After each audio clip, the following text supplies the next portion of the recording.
Tiffany here with Years of Years, and it's another This Day in Disney. Today's April 28th, and we're going to get started off by talking about an actress's birthday. Back in 1974, Penelope Cruz was born. She was born in Madrid, Spain, and I feel connected to her because I was born in 1974 too, obviously months apart. So she was born April 28th, and why she's connected with Disney is because of that awesome Pirates of the Caribbean film On Stranger Tides, and she plays kind of a romantic role. Well, it's a romantic role with Captain Jack.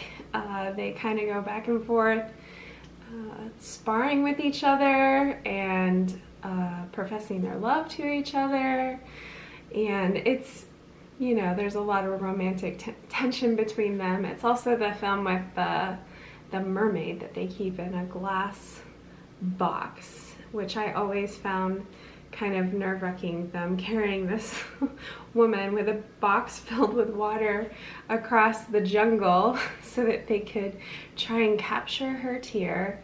So it's a fun Pirates movie. I love the Pirates of the Caribbean movies, and sometimes we'll binge watch all of them in a row every couple of years because they're so fun. But yes, so she was born on this day. And then next up, another TV sitcom. In 1995, Family Matters aired We're Going to Disney, which was a two-part episode, and they aired that they actually filmed it all at Disney World. It was a lot of fun to watch. In it, Steve Urkel is a finalist in a Innoventions contest at Epcot, and so the whole Winslow family, he invites them to go with him to Disney World, and everything's filmed at Disney World. They stay at the Wilderness Lodge, which we got to stay there last September, and it was so fun to see them stay there, but it was 1995, so of course there was different furniture and things like that, but not too much. I mean, the Wilderness Lodge is just iconic the way it is. It's big, and you walk in and it's big, and they were very much reacting to all of that, so I love that. And then right off the bat, the family heads over to Magic Kingdom. Oh, my heart, seeing Magic Kingdom in 1995 and seeing the monorail go behind them and seeing the train station and just everything, and missing Magic Kingdom so much. So this episode, I think, had a lot more Disney World in it than the one that we covered last week with Sabrina the Teenage Witch, which was just mainly at Animal Kingdom and then the hotel, and I think that was Coronado Springs, I'm pretty sure.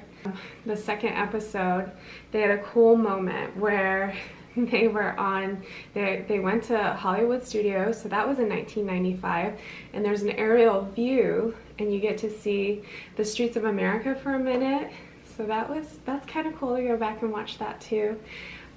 But they ride the Tower of Terror, which maybe you don't know yet, but that is one of my favorite rides, and I love the whole part of this episode with the family because the dad is he's decided he's gonna leave the police force and move to Orlando, and I'm like, yes, that's so cool that they're talking about this in this episode, because I know so many people, including maybe some of you, I know that's what we did. We decided to move to Orlando because we love Disney World, we love Florida, we love the weather. But anyway, on Tower of Terror, he's announcing at the very top of the ride that they're gonna move to Orlando, and then the ride drops. I thought that was an awesome moment. So go check it out. It was a lot of fun.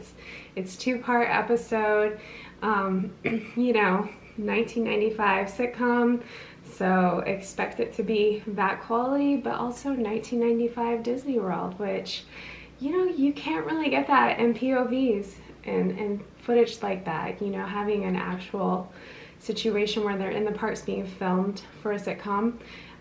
Really makes you feel like you're there. So I'm enjoying discovering these different sitcom episodes that happened in the past. It's bringing me just a lot of fun to watch them and nostalgia. It's something about watching something from way in the past, not necessarily something like the parks right before we, went on lockdown. Brings a lot of happiness to me. I don't know why, but go check them out. It's a lot of fun. The next thing that happened this day in Disney was in 2001, Rocket Rods officially closed forever. So Rocket Rods, I really didn't know what Rocket Rods were for the longest time. I know the one time I went to Disneyland, I'm pretty sure we didn't ride them. Probably not, because they didn't last very long. So the Rocket Rods actually replaced the PeopleMover in Disneyland. So in 1998, they brought in this ride, and it was supposed to be a thrill ride, to replace the PeopleMover. So this was going to bring something more futuristic to Disneyland, more fun and exciting for maybe an older crowd, like teenagers, I think. So instead of the slow-moving PeopleMover, this would be fast. And they actually cut a wheelie when they took off. And so you went fast right away. The only problem is they hit a turn right away and had to slow down. So the track was not conducive to staying fast. So it could speed up, but then it had to slow down. And it's probably why it broke down so much. It actually started breaking down within the first month pretty badly. They worked on them for, I believe it was 3 months, got it going again, more problems. Just a back and forth thing of problems with Rocket Rods. So after 2 years, in 2001, they shut them down. They didn't come back. And actually, there's no PeopleMover, there's no Rocket Rods. There is remnants of the track. So lots of people call it an abandoned Disneyland attraction that's right there in front of our eyes. So to me, I was thinking, wow, well, why don't they just put the PeopleMover back on the track? Because people love that at Magic Kingdom, and I'm sure they would love to have, the PeopleMover back so they could do the same thing at Disneyland. Well, they've used part of the track for like Buzz Lightyear and some other things, so I think it interferes with the track. Also, I'm guessing that the track was damaged with the weight of the Rocket Rods and the speed that they were going. It probably needs to be reinforced before they even use that track for anything. So it'd have to be overhauled. But that was Rocket Rods, an attempt at a fast ride with the PeopleMover. So now I understand what happened there and why there's not anything going on there now with that track at Disneyland, which I've heard many people are sad about. One thing I was learning about when I was studying Rocket Rods was the queue for it, which sounded really interesting. The queue had some neat things in it. So it had 4 PeopleMover cars. It had 2 rockets from Rocket Jets. It had a Space Mountain rocket and the front of a Mark III Disneyland monorail.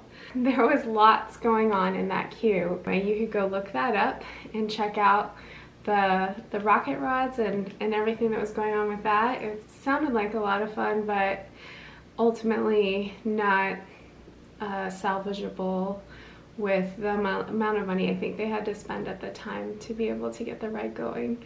But today, lastly, I actually wanted to give you guys a bonus because it's really applicable to Disney Plus and something that just got on there. On April 28th in 2009, The Boys, the Sherman Brothers story, screened for the first time at the Newport Beach Film Festival. And I'm so excited to watch this. So I haven't watched it yet, but I'm really excited to see it. Just a wealth of songs that we've been able to have. Obviously, Feed the Birds and all those songs from Mary Poppins. It's a Small World. But the list just goes on, and I would encourage you right now to just go watch the documentary. Their sons, Jeff and Greg, directed it. I think that's really neat when family's involved in things, especially documentaries. And I'm assuming that it's going to stay pretty close to the story they wanted to tell of their fathers and their family. So that's it for this day in Disney, and when you have time, go check out that documentary of the Sherman Brothers. Definitely go watch Family Matters and enjoy those episodes. I found it really entertaining. I hope you have a great day. We'll see you next time. Bye.